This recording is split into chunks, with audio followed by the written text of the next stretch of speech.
So here we are in the days of awe. We have now arrived at the, Yom Kippur, and I know that we have discussed this previously about, well, how do we celebrate, or are we supposed to be mournful?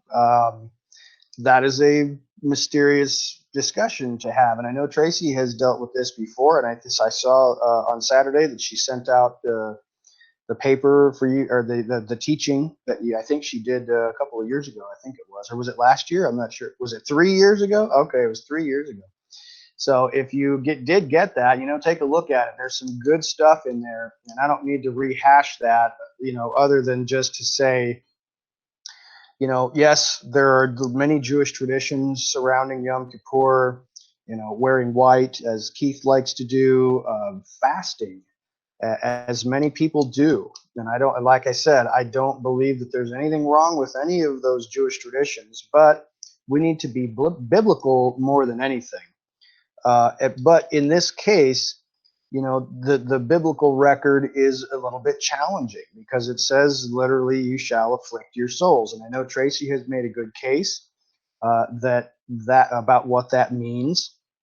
Many have interpreted that to mean I'm not going to eat. I'm going to afflict my flesh in order to get maybe closer to afflicting my soul. And I think that's a fine thing. But I think that Tracy's point stands strong in that we need to be examining our treatment of one another specifically, and loving one another. And, is it looking into that passage in Isaiah? Which chapter is that, Tracy? Do you want? Is that 50? 58. 58. Mm-hmm. So if you haven't looked into that, read Isaiah chapter 58 about God's discussion with the prophet Isaiah regarding the type of fast that he chooses and what that might mean. Tracy, would you like to make a comment about that? Yeah, Mike and I were looking at it today some more, and he brought to my remembrance Zechariah, was it 3, buddy, or Zechariah 7? It's Zechariah 7, chapter 7. Zechariah 7 is also speaking of these same things, so that's a good cross-reference. Did you say Zechariah or Zachariah? Zechariah okay. 7. Okay. And Matthew 25 with the separating of the sheep and goats has the same language that's used in Isaiah 58. And Isaiah 58 is where it says, this is Yahweh saying, is this the day I said to afflict your soul, in reference. So the only time he's ever told us to afflict our soul is at this appointed time of Yom Kippur, which is a holy Sabbath day. So it's kind of like puzzle pieces. When you put it all together, it's really quite fascinating. And then he's talking, this is the chapter where he says, turn your foot from doing your own pleasure on my Sabbath day. But in context, when you go back to the beginning of that chapter, he says, you find pleasure in afflicting others. So he's saying, stop doing that. When he's saying, turn your foot from doing your own pleasure, of doing your own ways, and do these things that I said. This is the fast that I've chosen for you. Yeah. That's thank you, Tracy. And that reminds me so much of, I've been reading the book of Isaiah. I mentioned to you guys a while back, I've been reading the book of Isaiah with my children as part of our study. And, it's something that God just repeats over and over and over. And it is all throughout all of the prophets, where he has such a big deal to make about treating each other well and being kind and looking out for those who are disadvantaged, who need help, crushing the poor, and having injustice in your court systems, and the rich oppressing the poor.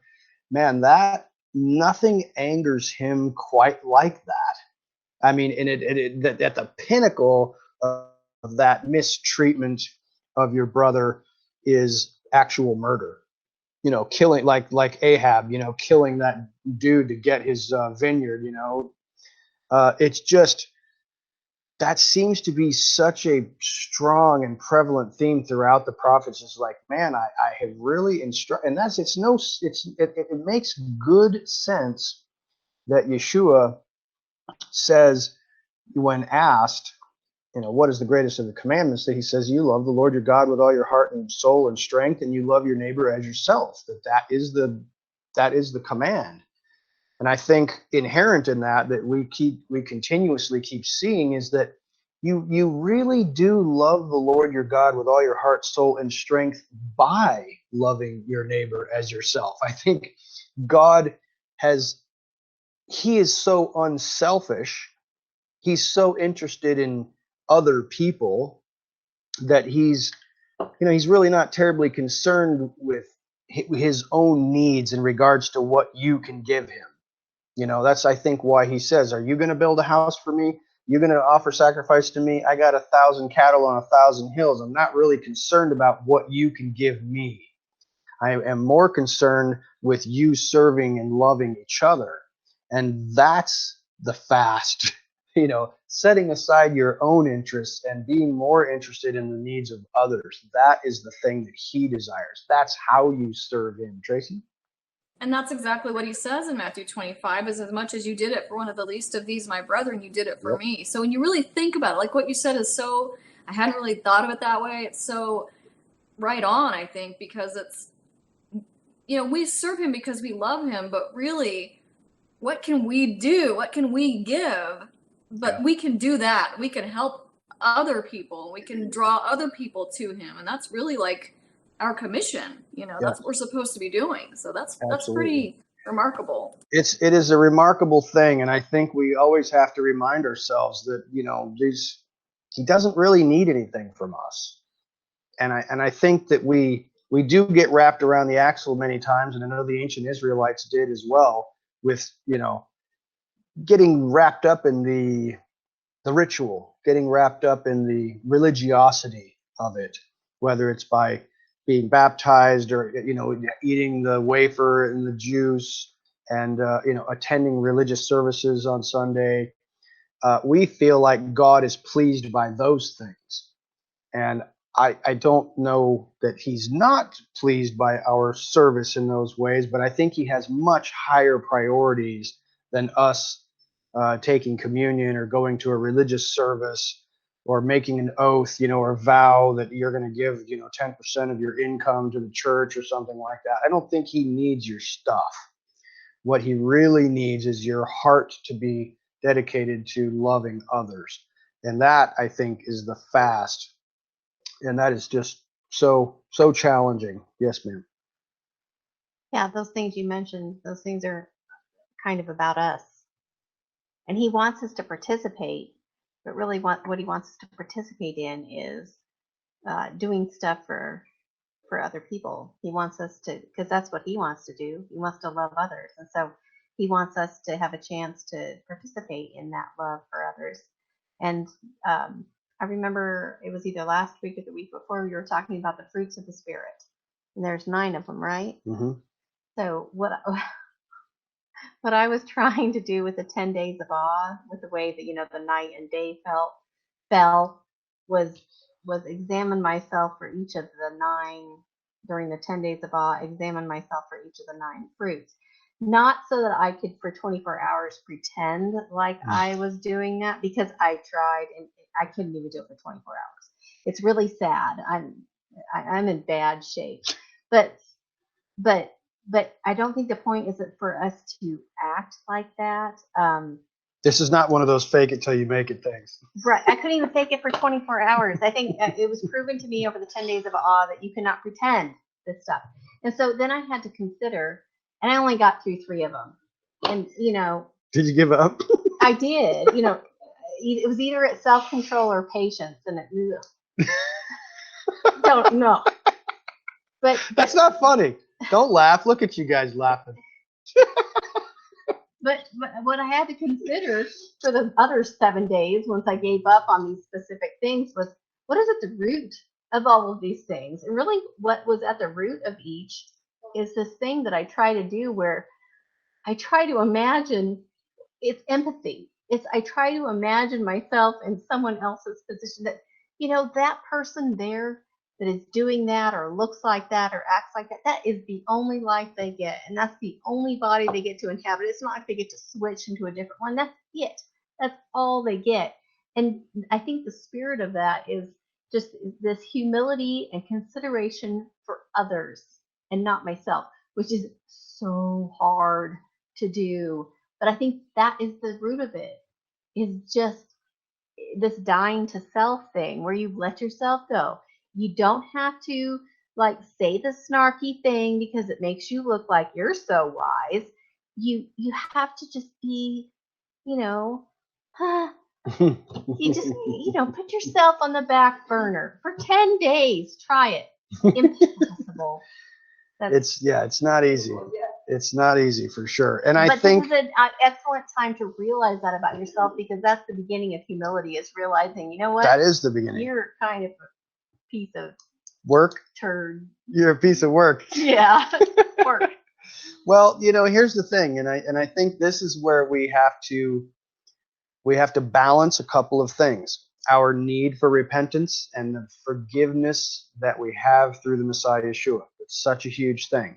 And I think the Jews have erred a little too heavily on one way, and the Christians have erred a little too heavily in the other way. It's like No balance. there's no balance. We need to have a good balance. I think we really need to keep a short leash on our sinful nature and our sinful behavior, our selfishness.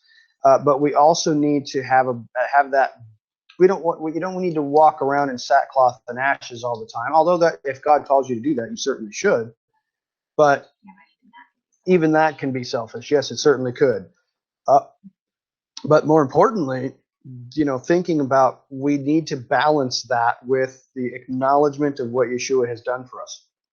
And this has been this is something that is challenging to contemplate. And I have struggled with this for years, and I know you all have. Many of you are older than me. You've been around on this planet for a while, and you have been struggling with God and your flesh for decades.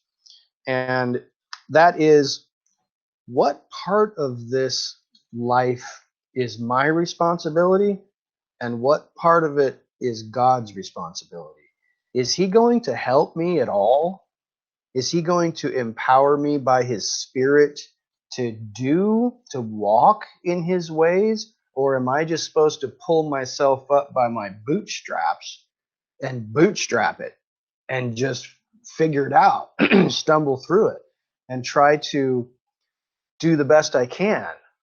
And I know that that's a tough situation to be in, because I know that we are supposed to do the best we can. We do have a certain responsibility to get control of ourselves and behave in a proper way.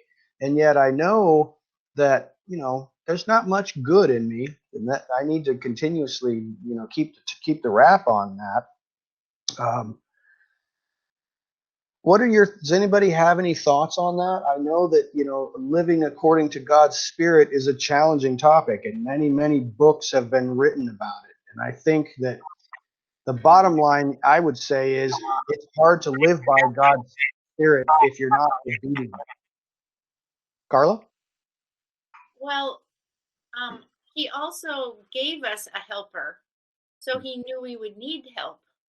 Mm-hmm. And he wants us to ask for that help, and he asks us to ask and seek and knock as well, but the helper as the Ruach HaKodesh. So we got to use all the resources he provides. Yes, great observation. I think there's one thing that you want to really keep in mind. Number one is, who gives of the Spirit? God does. Can you demand his Spirit? That's a tough one. Well, you can. You can demand it all you want, but that doesn't mean he's going to give it to you. Now, what you got to, I think, this is my opinion, and I think I have some scriptural reference to back it up. You can't ask God to give you his Spirit if you are not a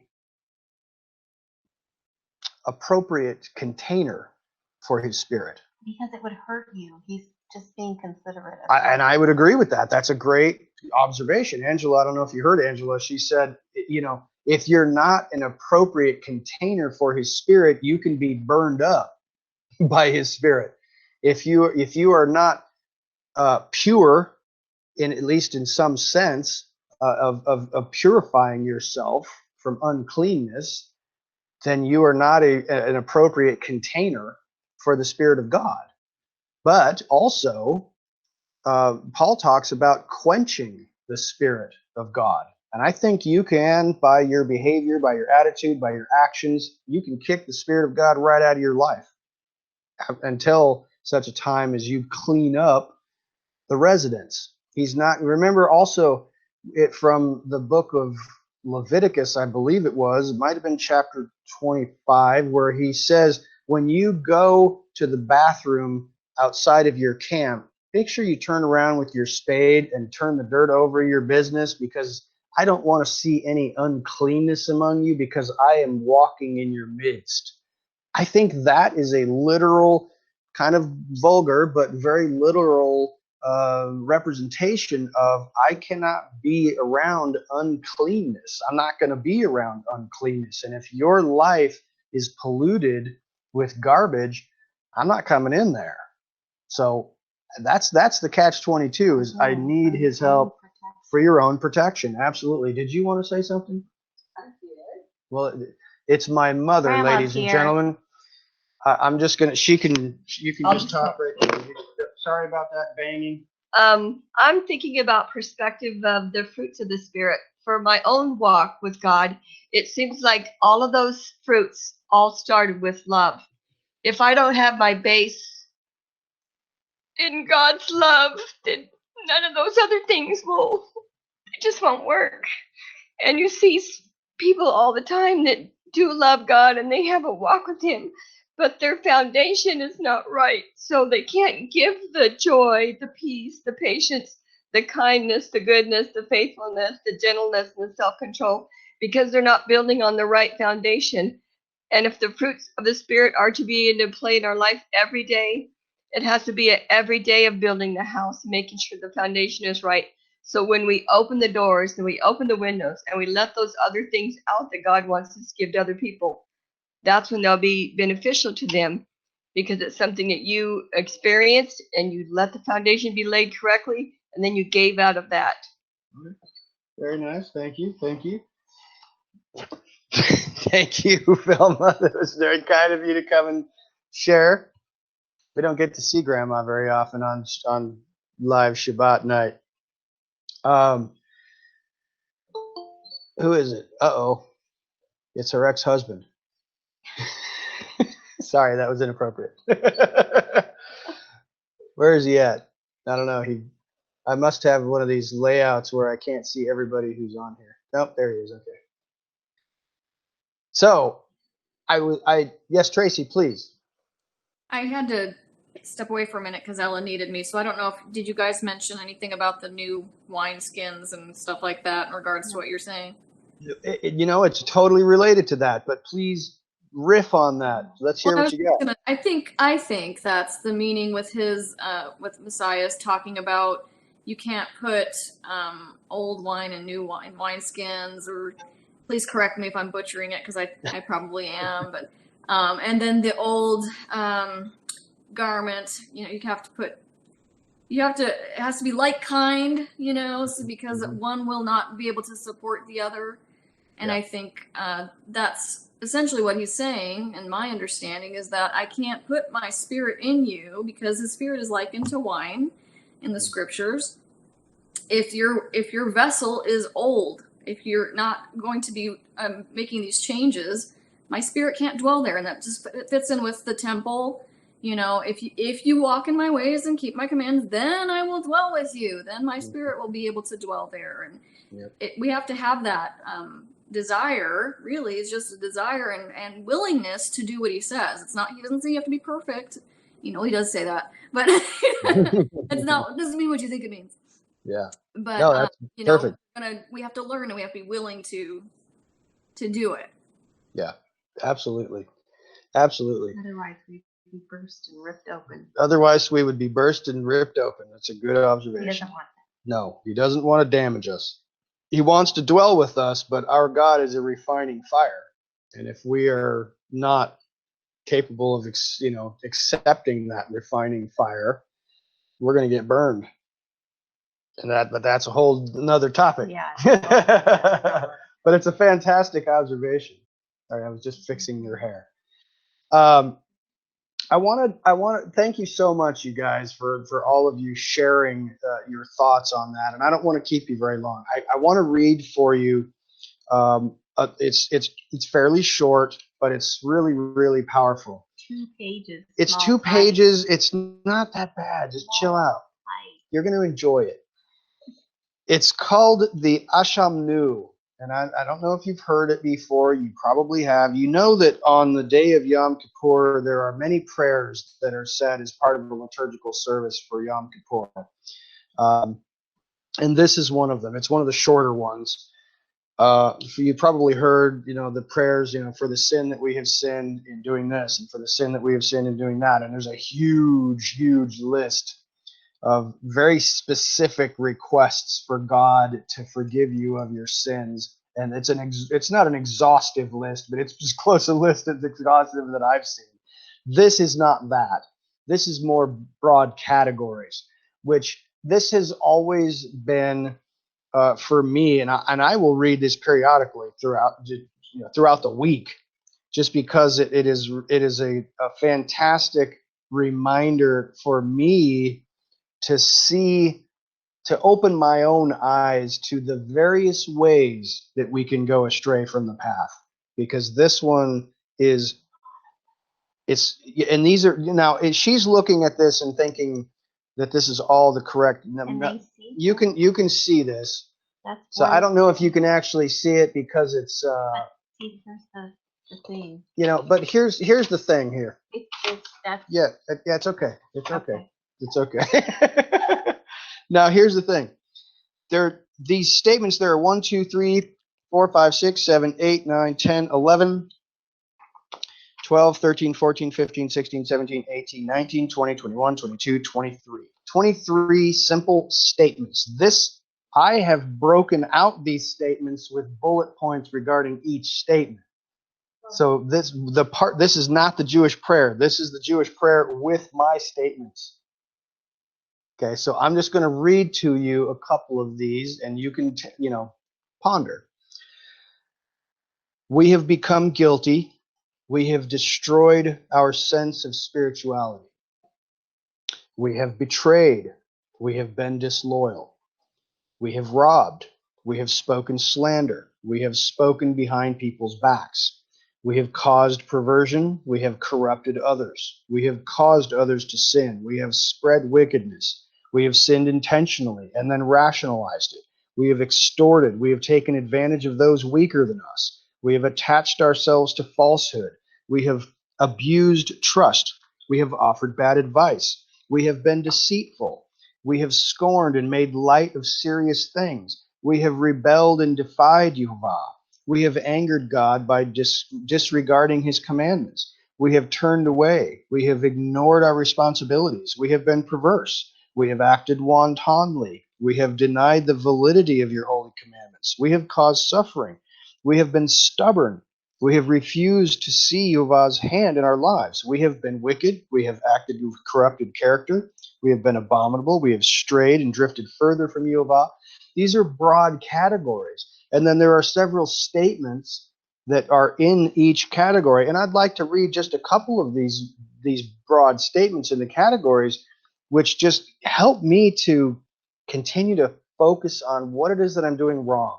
And I don't recommend necessarily that you beat yourself senseless with a continuous reminder of what you're doing wrong, but it pays to have a handle on what these categories are and the potential ways that you can make these mistakes, because they're all too common. Well, I don't think that we generally do this. I think generally we defend ourselves and try to think of ourselves as not doing these things. Of course we do. If just for 10 days a year we can quit being defensive and actually look at these. Yes. And I think that would be my bottom line, is to look at the possibilities that we have for ruining ourselves and behaving stupidly. But the tendency when you're saying those things is, I didn't do that. I'll tell you what. But I think I need to just look at this and say, yes, you've done all of this. Yes, every time I review this list, I can see myself in every single one of them. Every single one of them. Or you could spend the 10 days defending yourself and Yes. saying that I didn't do any of it. No, But that that's would be not the right spirit. No, that would be the wrong spirit You're altogether. not getting anywhere. Jimbo, go for it. Yeah, to be redeemed and know that you're part of the kingdom, you've got to be strong enough to admit that you're weak. Very You've true. got to be willing to admit that you're evil. If Hitler had said, "What am I doing? This is evil," I mean, it would have helped. But he wouldn't do that. He wouldn't go there, and nobody can unless the Holy Spirit does it. Everybody's like, "I'm not that bad.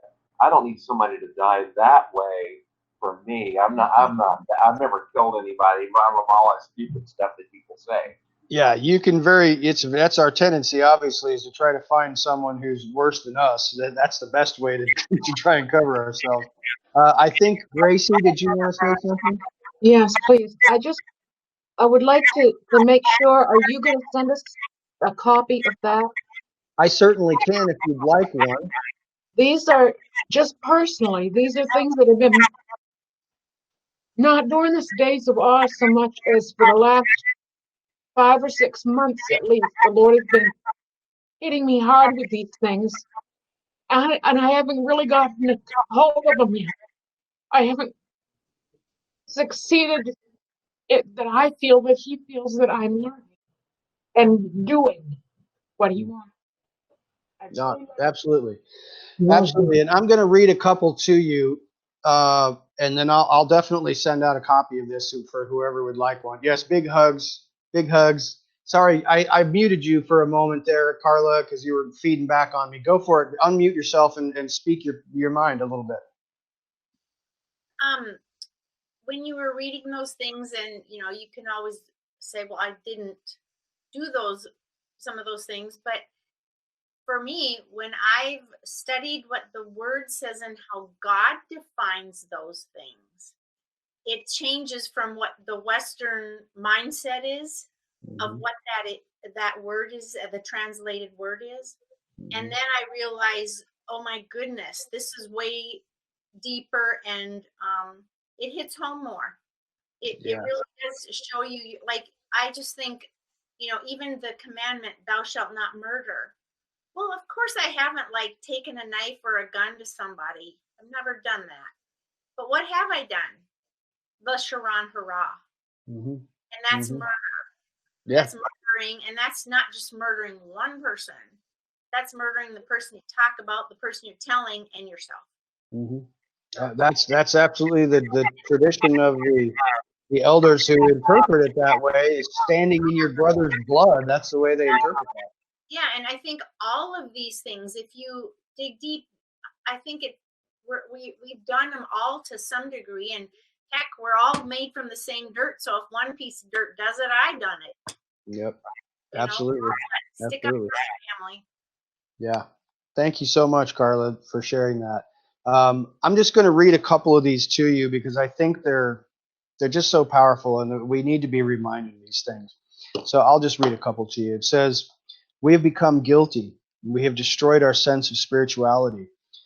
And under that heading, I have put, "We have exposed ourselves to things that ruin our sensitivities to the spiritual world.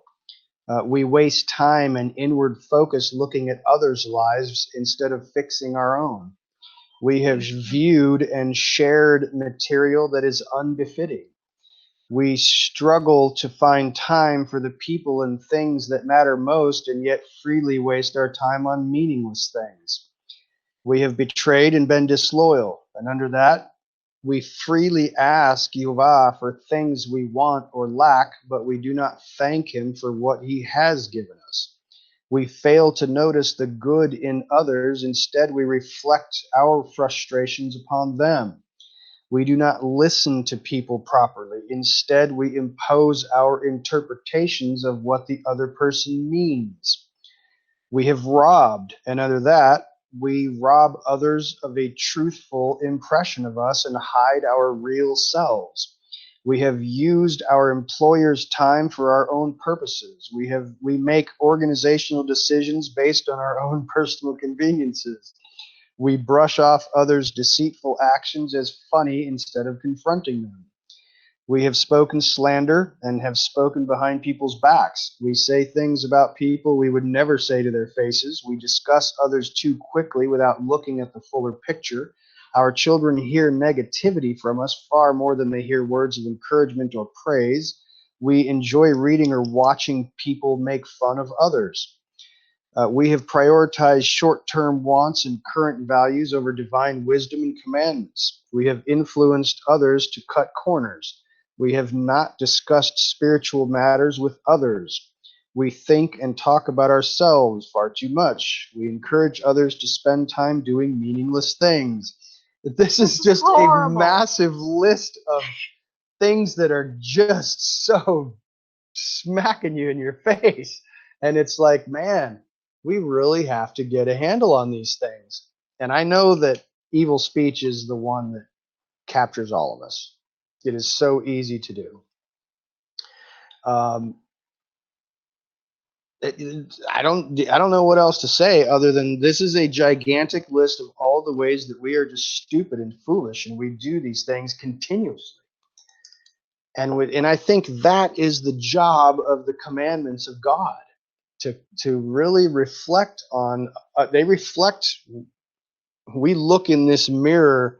And this mirror, it turns into a funhouse mirror because we are not reflecting what we see back in the mirror of the Torah.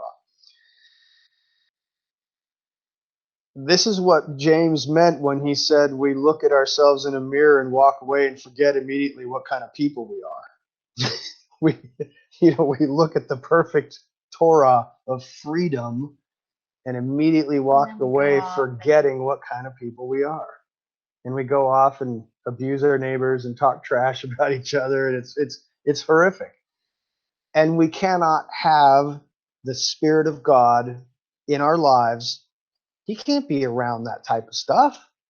And do we wonder why we don't have the Spirit among us? Do we wonder why the Spirit has fled to some other place? Not anymore. I don't think we should wonder that. It's pretty obvious. We're not receptacles that are capable of containing God's Spirit. But praise be to Yeshua the Messiah. Don't let me discourage you, okay? Let me condemn you a little bit. But then let me encourage you to remember what Yeshua has done for us. He is totally willing to forgive us and cleanse us of all unrighteousness right now. But what are you going to do later? What are you going to do tomorrow? Don't do the same stupid stuff, because we can be rescued from these things. We have to keep a short leash on them. And I think that's, it wasn't for no reason that James said, the tongue is a restless evil and full of deadly poison, and no man can tame the tongue. That's the hardest one. So don't beat yourselves up tremendously about that. Keep a short leash on that thing. But the brother of Yeshua said, this one's particularly hard. It is. And I think we just learn to keep our mouths shut. That's a lifelong endeavor. That is a lifelong endeavor, yes. And those of you who are older are obviously doing better than I am. Ladies and gentlemen, I have kept you long enough. I thank you for your time and for your patience.